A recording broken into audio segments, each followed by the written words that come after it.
1 week season. Hey, and welcome in, OWS fam. So glad you are with us. We are back here in the DFS lab. It is Monday morning and time to talk some showdown. This is the DFS lab presented by 1 week season. And again, September 8th, Monday morning, 9 a.m. Eastern when we are recording this. And going to be talking about the Bears playing host to the Vikings tonight. Bears currently 1.5 point home dog. So the Vikings getting a little bit of love, even though they are on the road. As you guys probably know by now, purpose of this show is we build a lineup on DraftKings, use it as a way to talk through, in this case, tonight's showdown slate.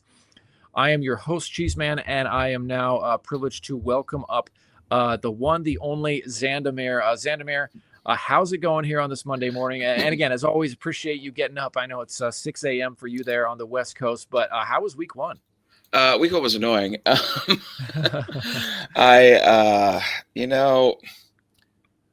ended up having some sweats, but it felt like some weeks you feel like you have a lot of sweats, you feel like you got a ton of stuff right, and you feel like you're in good position where you just need a couple things to break your way in order to have a chance to take some down. This was not one of those weeks. I feel like I got some things right, but not enough. And if I happened to win something, it would have been more just kind of luck than a deserved win. I got some things right. Excuse me. I think I forgot my own advice in week one, which is that, I always try to say in week one is we know very, very little. And so it makes a lot of sense to play a more contrarian style. And I think I leaned a little too heavily into some chalky spots where they weren't bad plays, right? Like Drake London, Brian Thomas Jr., heavier on the Bucks, although only one of them paid off. Those were good spots, but I forgot my own advice, which is that in week one, good spots are less likely to hit than they are in other weeks. So I just got a little too chalk heavy, was not quite contrarian enough, and it kind of bit me. It wasn't a terrible week, but it wasn't, it was not an awesome week by any means. So how about you? Yeah. For me, I mean, I would say it was definitely a more negative week than a positive week in terms of how the results played out. I cashed like 1 of 7 lineups, ended up being like down 60%, but I think I was still happy with like my more or less decision making. I did not have, I feel like the biggest thing that hurt me was I did not have Egbuka for the Bucks, and just the amount that he was owned, and then I just ended up having none of him in my lineups. I think I just made a mistake. I feel like I should have leaned into that chalk a little bit more because he was so inexpensive, and just kind of let my natural just tendency to not want to play like a really heavily owned player kind of kick in there, and was like, oh, he's a rookie receiver, maybe he just will bomb. But I just think the opportunity that he was going to have, I just should have played that. I played a lot of the Broncos. I played a lot of Bo Nix, and like with him and a few other combos like Cortland Sutton, Mims, Ingram, and Bo Nix actually threw 2 interceptions and lost a fumble, and so the Broncos just struggled in that game, and he struggled. I didn't watch any of the game, so I don't know what exactly happened, but that was pretty disappointing because going into the afternoon, I mean, obviously I missed the Jets and Steelers. I was not on that game at all.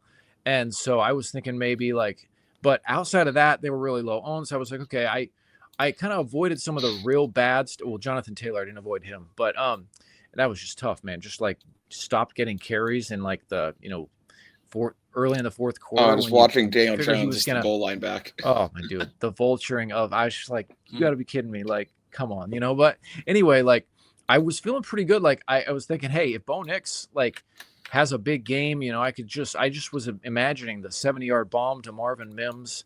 I was like, this could be good. And then it just did not go. I needed one more, like something by someone late in those games, like a touchdown by McCaffrey or, another catch or two by like a catch by anything would have gotten me to probably a positive ROI. So I was really close, like bubbling the cash lines, and just ended up coming up short. So, yeah, man, week one is always, every single week one, I think, hey, maybe this could go well, and then it doesn't. So week one is just tough, dude. It is the game we play, right? Unfortunately, it's the game we play. It definitely is. But we're looking at tonight's slate. I mean, any initial thoughts as we kind of look at this game right now? You have, this is kind of an exciting matchup. We haven't seen JJ McCarthy yet. And then Caleb Williams, how is he going to be with Ben Johnson now in Chicago? Initial thoughts on this game as we kind of jump over to the showdown slate.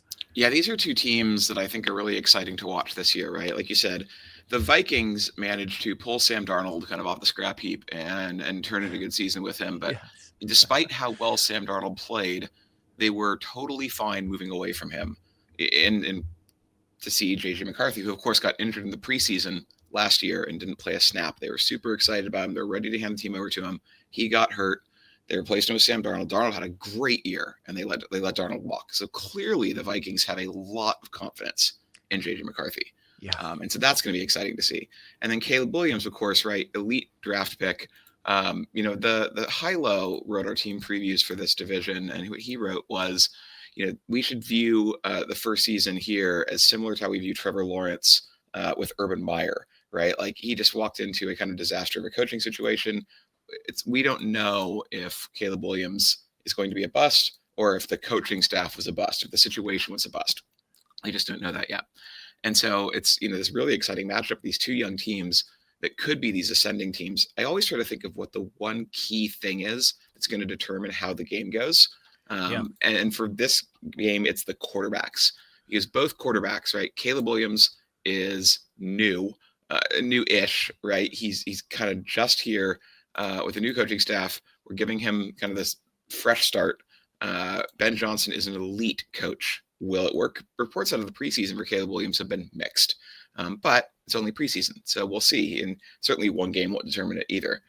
But wouldn't it be fun to see the Bears have a great quarterback? There aren't enough great quarterbacks in the league, right? So I'm always rooting for quarterbacks to do well. And then JJ McCarthy is going to be really exciting to watch. So it's this really exciting matchup with these two kind of ascending teams that have great talented young quarterbacks who have the possibility to be great. So, I'm excited for this game. I'm excited for the teams for the whole season. Last year I was really heavy on Bears and a lot of rosters. I was really heavy on Vikings, a lot of rosters. So these are two teams where I think they have great skill position players. And if the quarterbacks can play well, the quarterbacks don't even have to be elite. If they can play at an average to above average NFL level, these are going to be really exciting teams to watch. And you said, in your write-up, I read it, and the Vikings is a team that you've continued to like. I mean, even though they have a different quarterback with O'Connell still there, should continue to be kind of a similar concentrated offense where a lot of times a good score can emerge from someone.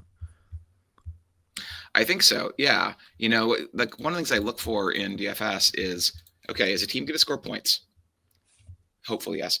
And then if the team is likely to score points, can I predict where the points are going to come from? And we can never predict 100% accuracy. There's always some random tight end 3 who gets touchdowns sometimes. But, can I have a decent chance at predicting where the points are going to come from? And the Vikings are one of those teams where for several seasons now, I've felt like, yes, they've generally run very concentrated offenses. They don't tend to get their TE3 on the field very much, or their wide receiver 5. Generally speaking, you're playing really high snap counts from your main guys. And so those are the kind of offenses I like to target, because if they hit, I feel like I'm more likely to capture that than say I'm trying to think of a team that frustrated me yesterday. There were a couple teams out there that had like 9 different guys catch a pass. And I cannot think off the top of my head of which ones those were. But there were a few teams that had like just a ton of the Browns, for example, had a lot of guys catching passes yesterday. And so it's hard to predict. You can predict success, you can predict offensive success, but then you can get one of the situations where points are scored, but you don't actually benefit. The Steelers yesterday, you could have stacked Aaron Rodgers had a great day, but the production was so spread out. None of the skill, even though the Steelers scored 30-something points, the skill position players, none of them really got there because the scoring was really spread out. So I like the Vikings because I feel like if they score, I know where it's coming from. Yes, absolutely. Okay, let's so what do you want to jump into? I think typically last year we just jumped in kind of like a single entry, like the hard count. Does that work in terms of building this lineup? Yeah, that works perfectly. All right, I'm going to jump into here. And obviously this, we build a lineup on this show. This is more of we're talking through ways this game could go and building lineups accordingly. This doesn't mean put this one lineup in, even though sometimes the lineups we built last year did do well. But it's almost like thinking through, you could use this as a multi-entry approach too, thinking through kind of a portfolio of how you would structure these lineups. And obviously correct me if I'm wrong there, but with that, Who do you want to look at first Yeah. here for the captain position? Yeah, I just want to really quickly echo what you said, right? Showdown is a difficult game to play single entry. I mean, DFS is a difficult game to play single It entry, is. right? I mean, Yeah. there's just so many things that can happen. But Showdown, like, I try to think, I mean, I'm an MME player by nature, so I tend to think of like how I'm allocating exposures, but you don't have to play that way. You can play with like a 1 entry, 2 entry, 3 entry, and try to recognize you're not going to hit as often, but you're also not paying for as many tickets, right? So, but I tend to think of Showdown as like, this is the core I want, and then I think about how I kind of mix and match things around that, because Showdown's often decided by one catch, that kind of thing, one field goal. And so I like having ways to think about like my exposures around a play. But that's okay. We'll figure this out and think about how we're going to do this. I will say the player I'm most excited to captain tonight. Look, Justin Jefferson is the highest projected skill position player. And I generally don't like captaining quarterbacks on DraftKings. I generally find that quarterbacks have a hard time being the optimal captain, because usually if they hit, one of their receivers is likely to outscore them. Yes. So quarterbacks become optimal captains at a lower rate than the field plays them, because they have high raw point projections. People tend to play them as captain, but I generally shy away from that on DraftKings. On FanDuel, it's a little bit different, but on DraftKings, I tend to shy away from them. Although FanDuel adjusted their scoring system this year to be more DraftKings-like, with the captain salary multiplier now. So FanDuel used to be just the highest raw score was your optimal captain. In that case, and with half point PPR, it was usually a quarterback or running back. But sorry, I don't mean to digress too much, but no, that is FanDuel change things, and I want to give a bit of an overview of like how I think about this stuff.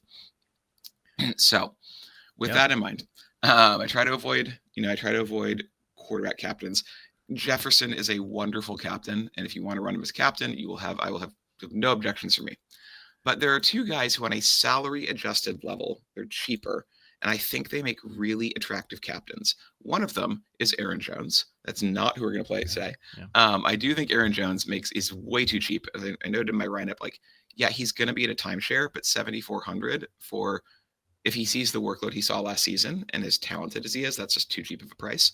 Yep. But the captain I'm really excited about that I want to play right now is TJ Hockensen. So TJ Hockensen is 6,600. So 9,900 as a captain. TJ Hockensen in 2023 was, now I'm drawing a blank. He was either the tight end 1 or the tight end 2. Elite player in 2023. And then last year he got hurt. He got hurt. Then last year he came back partway through the season. Right. And he played reasonably well. He scored 1 touchdown all of last year, which was bizarre. But he also wasn't playing full complements of snaps, but he still played well. We saw him with, significant target volume. We know that rookie quarterbacks often look to the tight end heavily, especially when they're under pressure. And I think that this Bears defense is likely to get pressure. So, first year quarterbacks, when under pressure, they tend to look 2 places. One, they tend to look for their first read, and they tend to dump off for their first read a lot. That's going to be Justin Jefferson most of the time. But I think that TJ Hockensen is likely to be the second read, or the second most common first read on a lot of plays. Because keep in mind, Jordan Addison's out. So behind Jefferson and Hockensen, they're missing, and then Aaron Jones. The rest of the wide receiver core is fairly lackluster in Minnesota for this particular game. They re-signed Adam Thielen. Or they traded for Adam Thielen, and they got him, and he's going to be on the field a lot. But does he know all the plays again? The offense has evolved from the last time he was here, and they've got Jalen Naylor, who's just a guy. So I think that Hockensen's going to be a common first read. And the second place that quarterbacks tend to look to dump off is screenplays. So again, that's Aaron Jones, that's TJ Hockensen. So it's little short screens. So that's mostly Jones and Hockensen. So I think Hockensen has a chance to see a lot of volume. He should be fully recovered from the ACL and should be, back to full speed. He shouldn't be splitting snaps anymore. Hopefully we see him, we want to see him back in that 80+% snap role the Vikings usually play their primary skill position players in. And at 6,600, he allows us a lot of salary flexibility. So he allows us a lot of things we could do if we start with him as captain versus if we start with Jefferson as captain. Yeah, and I will add last year that Hockensen had a 100-yard game against the Bears, and then had a 5 for 50 something in the second meeting. But yeah, he definitely has a ceiling against the Bears. So I love this play. I think this is amazing. Yeah, so I'm excited. Well, he also they stomped the Bears 30-12 in their second meeting. Right. So there were just many pass attempts in that game. In the first game, it was 30-27. So a lot more pass attempts. So yeah, if we see a competitive game, then that's even better. That's the hope. Which we should. Now, I don't always play a quarterback when I put a pass catcher captain. Yeah. I think you can make arguments for not doing so in some cases. Yeah. But generally, I lean that way. And so I used to have a rule in my optimizer builds that said, if playing a pass catcher captain, play the quarterback. Now what I do is I say, if I have a pass catcher captain, I apply a boost to the projection of that quarterback, so they are more likely to be in the lineups that have their pass catcher as captain, but not necessarily locked or not necessarily guaranteed to be in that lineup. And because you do see games where, for example, what happens if Hockensen catches 8 passes for 102 yards? That's 21 DraftKings points. But what happens if it's a low-scoring game, only 1 or 2 touchdowns scored per side? Yes. And so McCarthy doesn't actually put up a lot of points. And what happens if the touchdowns come on the ground? So McCarthy throws for 250 yards, but no scores, right? That's a viable outcome. And if that occurs, it's less likely that McCarthy is in the optimal lineup, even if Hockensen is the optimal captain. So there are paths to the optimal captain, the optimal pass catcher captain not needing their quarterback. But overall, I like having the quarterback. It's more likely the quarterback's going to be in the lineup, so we'll put in J.J. McCarthy. All right. And so there's kind of our core.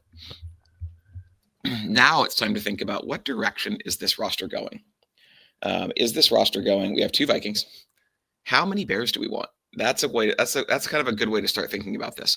Are we going to bet on this roster being built around a competitive game, or are we going to build this roster around being a non-competitive game? Because as I wrote in my write-up for the game, you could build this a lot of different ways. It's viable to think that either team or both teams are going to flop on offense.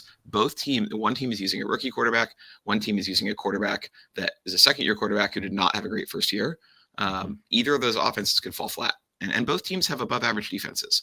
So either offense could fall flat, and it would not shock me. It would also not shock me to see either offense do really well. So yeah, I'm going to play for both offenses do well. Sorry, I'm one of the downsides of being a teacher now is I talk a lot. And my voice is still getting used to that. It's right. Been kind of scratchy. I like to pop cough drops. I also talk a lot for my job. So yeah. I should have been prepared. Anyway, we're going to build around the idea that the Bears are competitive. Now, we also know the Vikings historically. Now, defense is not super sticky year to year, but it's game one, so we don't know a lot. I think we saw last year the Vikings are an above average run defense. They're a decent pass defense. If you look on DraftKings, you're going to see the rated opponent rank 32nd versus wide receivers next to DJ Moore and Roma Dunze. That's because of volume. It's because the Vikings face the highest opposing passing play rate of any team in the NFL. It's not that they're bad against the pass. It's that they faced a lot of pass attempts. Because they were always ahead last year. And the Bears on the flip side were always behind, so teams ran against them. Exactly. So we're going to hope that that's kind of how this plays out. We're going to hope the Vikings go to a lead. We're going to hope that pushes the Bears into a pass. But I also don't have a ton of confidence in the Bears run game. DeAndre Swift is a okay-ish running back, but their run game was not super effective last year. Their blocking was meh. The Vikings are an above-average run defense in addition to facing the highest passing play rate. Swift has goal line questions. Roschon Johnson was getting a lot of goal line touch talk in camp at being the goal line third down back, and he's almost certain to be out. I have him out of projections currently, but they've got Kyle. I'm going to say Monongai. Longtime OWS listeners will know I'm terrible at pronouncing names. I'd say that's a very solid, educated guess. Yeah. Kyle Monongai. That's what I would say too. Hilo's our guy for that. Kyle Monongai. Hilo can correct me if I'm wrong, but I think Kyle Monongai is going to have a real role. They historically last year did not give Swift bell cow treatment. He got decent carries a lot often, but he would lose work. He would frequently lose work at times when you were frustrated to see it happen. He would lose goal line work. So Swift, I think, he's running backs are always viable in Showdown, but I think he's fragile. So I want to go to the Bears passing game. So if you would kindly, good sir, let's plug in. And so now let me back up. Now we're looking at the Bears passing game. Let's talk it through again, because this is the first one. I want to talk through options as opposed to just building. We've got DJ Moore, we've got Rome Odunze. We've got a wide receiver 3 murky situation between Luther Burden, who is a rookie, and Olamide Zacchaeus, who was brought in as a veteran. My guess is it's probably Zacchaeus in week 1. Burden he will get the job at some point, but I don't really think that he's going to seize it coming out of the gate, because it's just rookies are usually worked in unless they're super like Egbuga. Unless they're super talented, first round kind of talents, maybe second round, great camps, and not a lot of competition where Egbuga played because Godwin was not there. I think that it's more likely than not that Burden starts behind Zacchaeus. So we got Zacchaeus. Let's call Zacchaeus wide receiver 3. But with some question marks, right? It could be Burden. I would only play one of those guys. I would not play both in the same lineup. And Zacchaeus is cheap too. I mean, I just ran the basic optimal before we got on. He was in there. So what you have to think about there is most projection systems are projecting Zacchaeus as the wide receiver 3 and Burden not playing or playing very little. If it's more of a split, Zacchaeus' projection becomes a lot more fragile. Yeah. It's worth noting Zacchaeus is likely to be pretty heavily owned if projections hold that way throughout the day, because he's going to project for 5 or 6 points for 2K, which is going to be he's going to if you just run blind optimals without any settings, it's going to put him in almost every lineup because he looks like a great value. So just be aware of that as you're building. It doesn't mean he's a bad play. Just be aware he's going to be in a lot of lineups if people are running blind optimals. Okay. Then we get tight end. We have a murky situation. We have Cole Kmet, who was awesome 2 years ago, bad last year, but the whole Bears offense was bad last year. But then they also drafted a rookie, Colston Loveland, who I believe was their first round pick, actually, wasn't he? Loveland. Let's see, where was he picked? He was their first round pick, 10th overall pick. Oh, yeah. So, that puts a murky situation there. But we have seen in the last few years, and I don't know if this has changed, but for a long time, rookie tight ends were don't play rookie tight ends. It takes a long time to adjust the tight end position at the NFL level. For whatever reason, maybe teams have gotten better at it. Maybe they're changing the route to their tight ends, or maybe teams have gotten smarter at educating tight ends. Maybe tight ends in college have started preparing for the NFL differently. I don't know. But we have seen rookie tight ends come out and do better right away. Brock Bowers, is a good example of this. Just yesterday, the Colts tight end Warren, he had a great game, right? I don't know. And what's his name? Fannin, the Browns tight end, kind of eclipsing Njoku. So we're seeing rookie tight ends develop quicker. It's likely Loveland has a very real role. Now the question is, how does that play out? Do they put Loveland and Kmet on the field together at the expense of the wide receiver 3? Do they run more heavy personnel sets? So this also gets into this push-pull mix where Loveland, Kmet, and wide receiver 3, Burden and or Zacchaeus, are all kind of having this competition for snaps, right? And they all can't be on the field. It's unclear to me how that plays out. I don't know. But I'd be careful playing them all together. I wouldn't want to play all those guys together. I definitely have a max 2 rule of that group. The guys I know are going to be on the field are Moore and Odunze. And so let's start with the guy who I think is the more talented of the two. Let's start with DJ Moore. Yeah. Because I think that, and Odunze is a fine play, but I'm just going to see how this builds with DJ Moore, because Moore has more explosive upside. He's more likely to be successful. He's the wide receiver 1. There's not a big price gap. So when I look here, I look for price gap, right? Odunze and Moore are priced pretty closely together. And so when they're priced closely together like that, it's okay, well, I'm going to lean Moore's way. Let's go with Moore. Now I have a question, because the guys I'd love to put in are Caleb Williams and Justin Jefferson. But that leaves me 1,500 if I plug those guys in. Okay.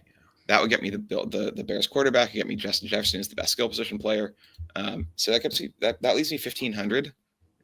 Not great. So let's look at it slightly differently. I mentioned Aaron Jones is just too cheap for his role, I think. So let's put in Aaron Jones. I think Aaron Jones, last year he averaged just shy of 20 touches a game. He didn't really go over that mark. They don't want to overwork him. right? He has a long injury history. They were a little cautious with him last year, and as a result, they were rewarded with one of his only fully healthy seasons of his career. Never missed a game. So I think they're going to take the same approach. They'll probably cap him at between 18 to 20 touches, but I think they're also unlikely to give him fewer than, say, 16. He's got good passing game involvement, good per touch efficiency. I think he has a fairly tight range of outcomes in terms of his touches.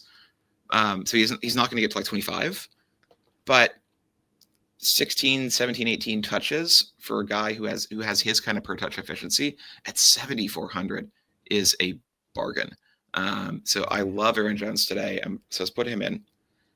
Now we have 3 Vikings and 1 Bear. We talked about saying we want to build around this game as being competitive. And so my next choice is, well, okay, if I probably want another Bear, who should that be? And I could go Swift. I could go Rome Odunze, right? Those would be reasonable plays. But I'm going to go Caleb because I'm just thinking that this is going to be a back and forth, high pass volume kind of game, high pass volume for the Bears. I think that it's likely the Vikings are playing from ahead. We know that Caleb often put up solid fantasy scores last year, often in garbage time, often late in games, playing catch up, cranking up the pass volume. The Bears were not afraid to let him throw 40 times in comeback attempts, right? And so I want to try to capture that volume. And I think that's the best pairing with Moore. Let's go for the volume play. And that still leaves me a healthy 4,900. And so let's see what we can do with that. Excuse me. Sorry. You got obviously Santos, the kicker for the Bears, is right there at the top, and below that it's like Burden. Yeah, again, like we said, Burden probably going to be worked in. Thielen, Kmet are both down there as well. Yeah, so the options I have here are, as I see, and keep in mind, in Showdown, leaving salary on the table is a very viable strategy. So Cairo Santos. Right. I'm not super enthused about playing Burden. In an MME set, I'll play a few shares. Adam Thielen, Cole Kmet. I wouldn't play Bears D when I have these 3 Vikings, especially with I have Aaron Jones and JJ McCarthy, right? The biggest negative correlations with defense are opposing quarterback and opposing running back. So when I have both those, I probably don't want to play Bears D. I could play Kyle Monangai. Running RB2s are consistently lower owned than they should be in Showdown. People don't want to play RB2s, but like RB2s, they generally get some work. They can steal goal line work. They steal random touchdowns, and they have a big role expansion should the guy in front of them be hurt. So Kyle Monangai is actually kind of tempting, or I could just play Zacchaeus, right? I mentioned Zacchaeus is going to be highly owned. That's because he's a good value play. It's okay for him to be highly owned. What you want to think about is how you play him. Now, so because he's 2,000, because he's really, really cheap, what you're often going to see is people playing Zacchaeus in a lineup as the last piece to let them play a bunch of expensive pieces, right? They're going to see him in a lot of lineups without a lot of salary left over because people want to pay up. So like if we put in Zacchaeus, like we could have gone from Aaron Jones up to DeAndre Swift. We could have gone from Caleb Williams up to Justin Jefferson, quote unquote upgrades, right? In terms of raw projection. But playing Zacchaeus while also leaving salary on the table, like when there's a really chalky, or he's not going to be really chalky, but when there's a popular value play, or especially when there's a really chalky value play, one of the ways I like to play that is with leaving salary on the table, because I think that people play value plays so they don't have to leave salary, so they can jam in a bunch of really expensive plays around them. So Zacchaeus, I think, is totally viable. Those are the guys I would put on my pool of consideration for this roster. I think in this case, I'm going to play it. It's a single entry, so I think I can play it just a little kind of more on the conservative side. And I'm going to go with Cairo Santos. It gets me to 3 Bears, 3 Vikings, which I said I think is, we're kind of playing for this, back and forth, evenly balanced game. I think that Santos, kickers have high floors, right? If I was confident Thielen was going to be on the field, like if he knew the whole playbook and was going to play 80% of the snaps, I would go Thielen. I think Thielen is too cheap for a full-time role. I just don't know if he's going to be in a full-time role. He hasn't been on the team that long, right? He joined the Vikings fairly recently. What was the date? August 30th. No, sorry. August 27th. Wow. Yeah. So he's been on the team for 2 weeks. So I think there's a pretty reasonable chance that he's in like a package, 50% snap role kind of thing. So I don't know. I could totally be wrong, but I think that, Santos is to me, the safest play. And I think that we've already gone enough off. Like, we're fading Justin Jefferson, and we're playing Hockensen, who is he's not going to be unowned at captain by any means. He's going to be relatively low owned at captain. So I think that that's enough differentiation for a single entry, 10K, 13K entry contest. What's the number of entries in this contest we're building for? Yeah, so this one I have the wrong is contest 882, a three entry max. Sorry, I had the wrong contest up. So 800. It's a small field contest. So I think you need to take fewer risks. I think we've already appropriately differentiated our lineup for a small field contest. So I'm okay with the more conservative pick later. If I were hand building this for the MME field, for the big one, I'd consider probably Zacchaeus. I'd go Komet. I think this guy's gonna be a lot lower owned because Zacchaeus gonna be low owned in this particular roster build with salary left over, or Monongai. Like, those would be the guys in a larger field contest to be more tempting to me.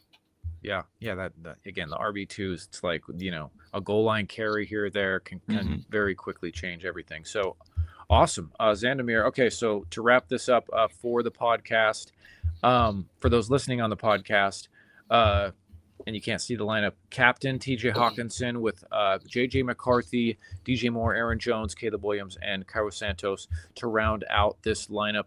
Xandamere, any final thoughts before we send this one off? I mean, great build, and I'm excited for week one. Here, well, obviously we already got through the main slate, but our first Monday night game should be good. Yeah, I'm excited for it. I will say that, I want to build this kind of way. I want to build these offenses to be successful. I'm also definitely going to build. I think that generally speaking, in games with close spreads, like close Vegas spreads, one build format you see go under-owned relative to its likelihood of success are 5-1 onslaught builds, 5 players from one team. Yeah. And so I'm definitely going to make sure to pack in some 5-1 onslaught builds both ways, because I think, like I said earlier, it would not surprise me at all to see one of these offenses, or even both, but see one of these offenses kind of fall flat on its face and not find success in its first game. So I'm going to definitely have like some Bears onslaughts, some Vikings onslaughts. We didn't build a lot of onslaughts in our show last year, so just like kind of the overview really quick for those listening at home. There's a couple things in onslaught builds that are important to know. One is the most likely captain in onslaught builds is either the quarterback or the running back. So I mentioned I don't play quarterback captain a lot on DraftKings. On onslaught builds, what you're predicting is one team's going to score a lot of touchdowns and the other team's going to score none or few, one. And the single biggest predicting factor of quarterback scoring is total touchdowns scored, if the touchdowns come through the air. Yeah. And what you're also thinking is in an onslaught build, there are fewer pass attempts. Quarterback scoring is not as tied to pass attempts as receiver scoring is because of DraftKings PPR format, right? Quarterbacks do get a point for a completion, but receivers get a point for a catch. Yeah. And so in onslaught games, the quarterback might throw 20 or 25 times and score 3 touchdowns. It's more likely the quarterback outscores their receivers because the receivers don't pile up the volume they need to outscore the quarterback. And of course, running backs are often popular captains in that. Onslaughts are also about the only place where all captain and defense. Because if the defense just clamps down to the opponent, you can end up with games where the offense doesn't do very much. If the defense scores 2 touchdowns, the offense scores 1 touchdown, and they win 21-3. You can find games like that where the defense actually becomes the highest scorer in the game for a team. Defense is also, whenever I build an onslaught, I lock the defense. Not necessarily in captain, right? But I say defense is locked for me. Defenses almost always show up in successful onslaught builds because the other team isn't scoring. So those are kind of 3 basic, concepts of onslaught builds: is captain quarterback, captain running back, pass catchers are a little bit lower priority, and then defense is a priority. Yeah, and I'm definitely. I think I'll probably try and play tonight, and to chase some losses from yesterday. No, never a good idea actually. But yeah, I'll definitely be looking. You can still win it back. Yeah, exactly. Xandamere, great stuff, guys. Just one quick housekeeping item. This show is going to be moving to a 1-week season inner circle going forward. So we had this on YouTube last year, but this is, I feel like this is really valuable information, getting you ready for showdown. And it's not just, just picks, it's also theory. So I feel like it helps you really conceptualize like how to build lineups. So if you want to keep accessing this, that will be available 1-week season inner circle. And Xandamere, man, great stuff as always. Good luck tonight for week 1. You planning to put some lineups in tonight? Absolutely. Got to rush home from school after the. Let's do it. Let's do it. No, it's a fun game. I definitely want to play this one. So good luck to you tonight. Good luck to everyone out there. I hope what I always say is if it can't be me, I hope it's one of you who takes something down, or we can be at first place together, because first place. Yes. Often, just as long as it's just a 1v1 split, not a 100-way split. Yeah, one of you can win with me. How's that? One of you is allowed to win. That's perfect. All right, Xandamere. Until next time, we'll talk to you soon. See you next week.